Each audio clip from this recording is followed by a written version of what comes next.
Hello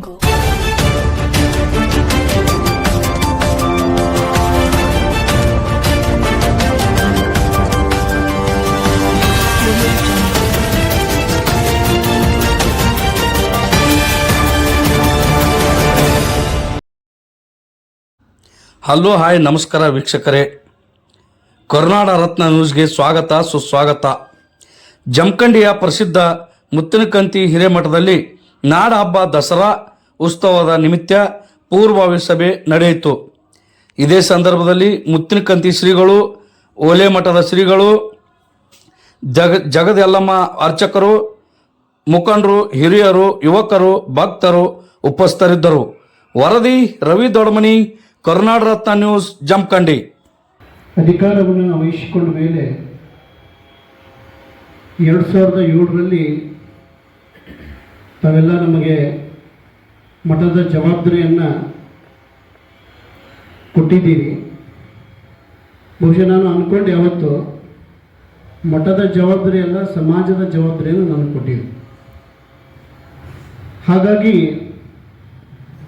ಆ ಜವಾಬ್ದಾರಿಯನ್ನು ನಾವು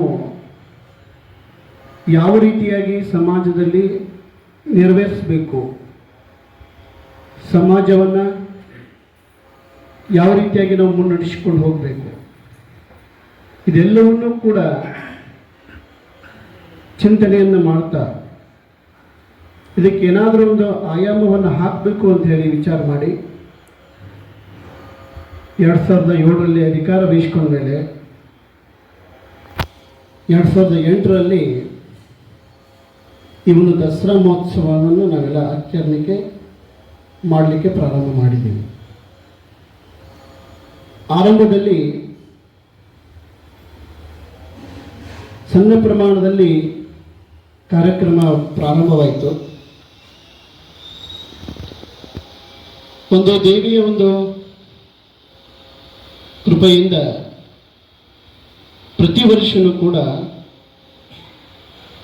ಕಾರ್ಯಕ್ರಮ ಚೆನ್ನಾಗಿ ನಡೀತಾ ಹೋಯಿತು. ಅದರ ಜೊತೆಗೆ ಸಮಾಜದಲ್ಲಿ ಕೂಡ ಸಾಕಷ್ಟು ಬದಲಾವಣೆಗಳು ಕೂಡ ಬರಲಿಕ್ಕೆ ಆರಂಭ ಆಯಿತು ಅನ್ನೋದನ್ನು ನಾವಿಲ್ಲಿ ಭಾಳಷ್ಟು ಹೆಮ್ಮೆಯಿಂದ ಹೇಳಿಕೆ ಬಯಸ್ತೇವೆ. ತಮಗೆಲ್ಲ ಗೊತ್ತಿರುವ ಹಾಗೆ ಶ್ರೀದೇವಿ ಪುರಾಣದ ಜೊತೆಗೆ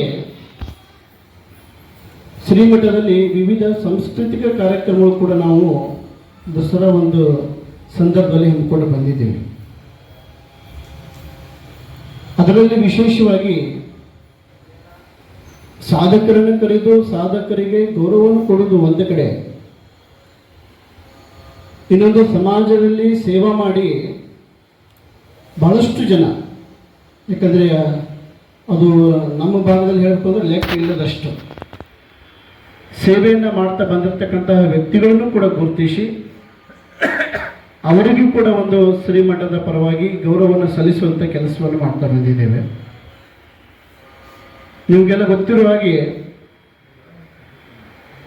ಅದರಲ್ಲಿ ವಿಶೇಷವಾಗಿ ನಾವು ನಮ್ಮ ಒಂದು ಶ್ರೀಮಠದಿಂದ ಸ್ವಲ್ಪ ಪರಿಸರದ ಬಗ್ಗೆ ಹೆಚ್ಚಿನ ಜಾಗೃತಿಯನ್ನು ವಹಿಸುವಂತಹ ಕೆಲಸವನ್ನು ಕೂಡ ಮಾಡ್ತಾ ಬಂದಿದ್ದೇವೆ. ಯಾಕಂದರೆ ಪರಿಸರವನ್ನು ನಾವು ರಕ್ಷಣೆ ಮಾಡಿದರೆ ಪರಿಸರ ನಮ್ಮನ್ನು ರಕ್ಷಣೆ ಮಾಡುತ್ತೆ ಅಂತಕ್ಕಂಥ ಒಂದು ಧ್ಯೇಯ. ಹಾಗಾಗಿ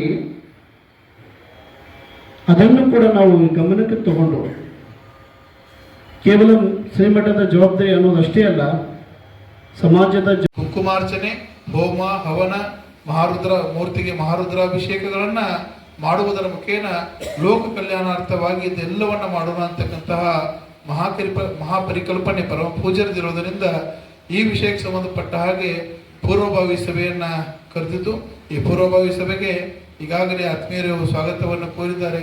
ಮತ್ತೊಮ್ಮೆ ತಮ್ಮೆಲ್ಲರಿಗೂ ತುಂಬುರದ ಹಾರ್ದಿಕ ಸ್ವಾಗತವನ್ನು ಕೋರಿ ಸಂಪೂರ್ಣವಾಗಿರ್ತಕ್ಕಂಥ ವಿಷಯವನ್ನ ಪರಮ ಪೂಜ್ಯ ವ್ಯವಸ್ಥೆಯಲ್ಲಿ ಬರೆದು ಕೊಟ್ಟಿದ್ದಾರ. ಸಮಾಜ ಇರ್ತಕ್ಕಂಥ ಹಿರಿಯರು, ಆಯಾ ಸಮಾಜದ ಹಿರಿಯರು, ಆಯಾ ಸಮಾಜದ ನೇತೃತ್ವ ತೆಗೆದುಕೊಂಡಿರ್ತಕ್ಕಂಥವ್ರು ನಾವೇನು ಕೆಲಸ ಮಾಡಬೇಕು ಅಂತಕ್ಕಂಥದ್ದು ಕೂಡ ನಾವು ಯೋಚನೆ ಮಾಡಬೇಕಾಗತ್ತೆ ಇಲ್ಲಿ. ಆ ಕಾರಣಕ್ಕಾಗಿ ಸ್ವಾಮೀಜಿಯವರು ಮಾಡ್ತಕ್ಕಂಥ ಕಾರ್ಯ ಜಮಖಂಡಿ ತಾಲೂಕಿನ ತುಂಬ ಅಷ್ಟೇ ಅಲ್ಲ, ಮಣ್ಣೊಬ್ರು ಹೇಳ್ತಾ ಇದ್ರು ಸಂತ ಸಮಾವೇಶ ಮಾಡ್ತಿರ್ಬೇಕಾದಾಗ ಚಿಕ್ಕೋಡಿ, ಬೆಳಗಾವಿ, ರಾಯಬಾಗ್ ಕಡೆ ಕೂಡ ಅವರ ಪ್ರಭಾವ ಬೀರ್ತಾ ಇದೆ. ಅಂದರೆ ಜಮಖಂಡಿ ತಾಲೂಕಿನಲ್ಲಿ ಮಹಾನವಮಿ ಸಮಯದಲ್ಲಿ 9 ದಿನಗಳ ಕಾಲ ದೇವಿಯನ್ನು ಕೂಡಿಸೋದ್ರ ಮೂಲಕ ಏನು ಇವತ್ತು ಜಾಗೃತಿ ಮೂಡಿಸ್ತಾ ಇದ್ದಾರಲ್ಲ, ಇದು ನಮ್ಮಲ್ಲಿ ಬಹಳ ಮುಖ್ಯ. ಇದು ದೇವಿ ಅಂತಕ್ಕಂಥದ್ದು ನಮ್ಮಲ್ಲಿ ನಾವು ಅರ್ಪಣೆ ಮಾಡ್ಕೋತೀವಿ, ಮನಸ್ಸಿನ ತಗೊಳ್ತೀವಿ. ಆ ಶಕ್ತಿ ಇವತ್ತು ಯುವಶಕ್ತಿಯಲ್ಲಿ ಬಂದಿದ್ದೇ ಆದ್ರೆ ಯುವಶಕ್ತಿ ಒಳ್ಳೆ ಹಾದಿ ಕಡೆ ಹೋಗುತ್ತೆ. ಅಕಸ್ಮಾತ್ ಆಗಿ ದೇವಿ ಪುನಸ್ಕಾರ ಸಂಸ್ಕಾರ ನಮ್ಮಲ್ಲಿ ಬರದೇ ಇದ್ರೆ ಯುವಶಕ್ತಿ ಹಾಳಾಗಲಿಕ್ಕೆ ಹೋಗುತ್ತೆ. ನಾವು ಒಂದು ಮಾತನ್ನು ಹೇಳಿ ಮುಗಿಸ್ತೀನಿ. ಇವತ್ತು ಜಮಖಂಡಿ ತಾಲೂಕು ಮಾವ ಪ್ರಸಿದ್ಧವಾಗಿರ್ತೀವಲ್ಲ, ಪತ್ರಿಕೆಗಳಲ್ಲಿ ನ್ಯೂಸ್ನೆಲ್ಲ ಕೂಡ ಎಲ್ಲ ನೋಡಿದೀವಿ. ಆ ಮಾವಾದಲ್ಲಿ ಗಾಜಿನ ಚೂರನ್ನ ಅರೆದು ಹಾಕಿರ್ತಾರೆ.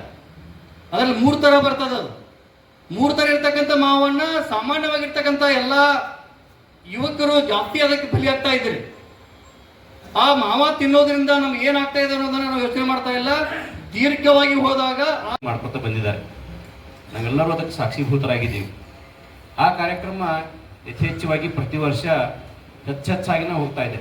ಕಾರಣ ಏನು ಅಂತಂದ್ರೆ ಭಕ್ತರ ಸಂಖ್ಯೆ ಹೆಚ್ಚಾಗ್ತದೆ, ಭಕ್ತರಲ್ಲಿ ಜಾಗೃತಿ ಮೂಡ್ತಾ ಇದೆ, ಸಮಾಜದಲ್ಲಿ ಕಳಕಳಿಯ ವಾತಾವರಣ ಬರ್ತಾ ಇದೆ. ಅದಕ್ಕೆ ಪೂಜ್ಯರು ತೋರಿಸುವಂಥ ಒಂದು ಸಾಮಾಜಿಕ ಕಳಕಳಿಯ ಕಾರಣ. ಸಮಾಜದ ಎಲ್ಲ ಬಂಧುಗಳ ಜೊತೆ ಆಗಲೇ ಇಬ್ಬರು ಹೇಳಿದಂಗೆ ಉತ್ತಮವಾದಂಥ ಒಂದು ಸಂಬಂಧವನ್ನ ಬಾಂಧವ್ಯ ಇಟ್ಕೊಂಡು ನಡೀತಿರುವಂಥವ್ರು ನಮ್ಮ ಮುತ್ತಿನಕಂತಿ ಮಠದ ಅಪ್ಪಗಳು. ಸಣ್ಣ ಪತ್ರಿಕಾ ಮಾಧ್ಯಮದವರೇ, ನಮ್ಮ ಜಮಖಂಡಿಯ ಎಲ್ಲ ಗುರು ಹಿರಿಯರೇ, ಯುವಕ ಮಿತ್ರರೇ, ನಿಮ್ಮೆಲ್ಲರಿಗೂ ಶರಣಾರ್ಥಿಗಳು. ಪ್ರತಿ ವರ್ಷ ನವರಾತ್ರಿ ಉತ್ಸವ ಕಾರ್ಯಕ್ರಮವನ್ನು ನಮ್ಮ ಮುತ್ತಿನಕಂತಿ ಮಠದಿಂದ ಬಹಳ ವೈಭವಪೂರ್ವಕವಾಗಿ ನಡೀತಾ ಬಂದದ. ಇವತ್ತು ನವರಾತ್ರಿ ಉತ್ಸವ ಅಂತಂದ್ರೆ ನಮ್ಮ ಭಾರತ ದೇಶದೊಳಗೆ ಬಹಳ ವಿಶಿಷ್ಟತೆಯಿಂದ ನಾವೆಲ್ಲರೂ ಕೂಡ ಆಚರಿಸ್ತೇವೆ.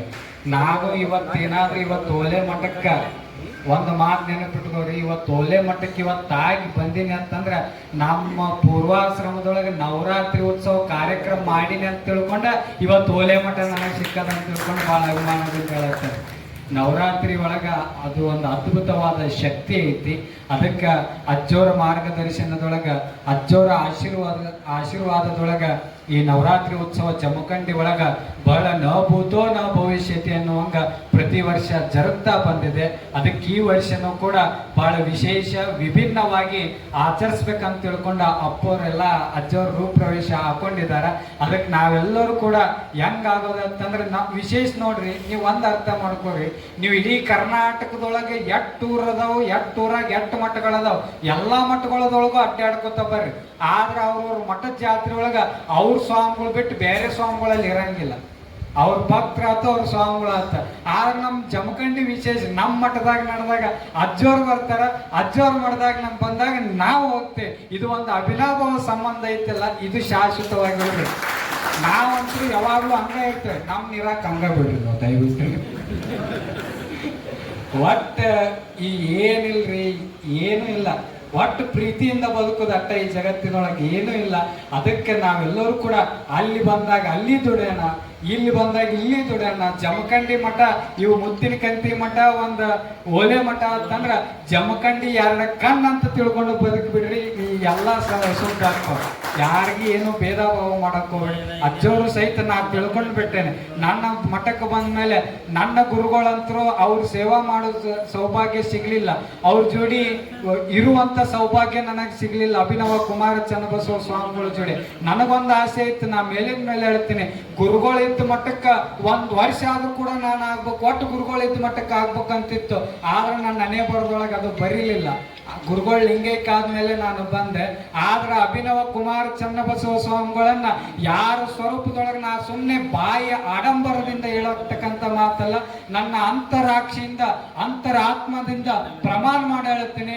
ಅಭಿನವ ಕುಮಾರ ಚನ್ನಬಸವ ಸ್ವಾಮಿಗಳನ್ನ ಯಾರ ಸ್ವರೂಪರನ್ನಾಗಿ ನೋಡ್ತೀನಿ ಅಂತಂದ್ರೆ ಅದು ಮುತ್ತಿನಕಂತಿ ಪರಮಪೂಜ ಶಿವಲಿಂಗ ಸ್ವಾಮಿಗಳ ನನಗೆ ಅಭಿನವ ಚನ್ನಬಸವ ಸ್ವಾಮಿಗಳು. ಅವ್ರು ನಾ ಒಂದು ಸಣ್ಣ ಕೆಲಸ ಮಾಡಲಕ್ಕೆ ನಮ್ಮ ಮಟ್ಟದ ಅವ್ರಿಗೆ ಕೇಳಾರೆ ನಾನು ಎಂದೂ ಕೂಡ ಮಾಡುವುದಿಲ್ಲ. ಅವರು ಕೂಡ ನನಗೆ ಯಾವಾಗ್ಲೂ ಕೂಡ ಆಶೀರ್ವಾದವನ್ನು ಮಾಡ್ತಿದ್ದ. ಹಿಂಗ್ ಮಾಡಿದ್ರೆ ದೇವ್ರು ಒಳ್ಳೇದಾಗ್ತದ, ಹಿಂಗ್ ಮಾಡಿದ್ರೆ ಹಿಂಗಾಗ್ತದ ಅಂತ ಯಾವಾಗ್ಲೂ ಕೂಡ ಮಾರ್ಗದರ್ಶನ ಮಾಡ್ತಾ ಇರ್ತಾರ. ಅದಕ್ಕೆ ಈ ನವರಾತ್ರಿ ಉತ್ಸವವನ್ನು ಸಹಿತ ಅಜ್ಜೋರಿಲ್ಲಿ ಕಾರ್ಯಕರ್ತರೇ ಬಂದಾಗ ಏನ್ ಸೇವಾ ಹೊರಿಸ್ತಾರಲ್ಲ, ಹಂಗೂ ಸಹಿತ ನನಗೊಂದು ಯಾವ್ದಾರ ಸೇವಾ ಹೊರಿಸಿದ್ರೆ ನಾನು ಸೇವಕನಾಗಿ ಈ ನವರಾತ್ರಿ ಉತ್ಸವದೊಳಗೆ ದುಡಿತೀನಿ ಅಂತಕ್ಕಂಥ ಏನು ಬೇಕಾದ ಸೇವಾ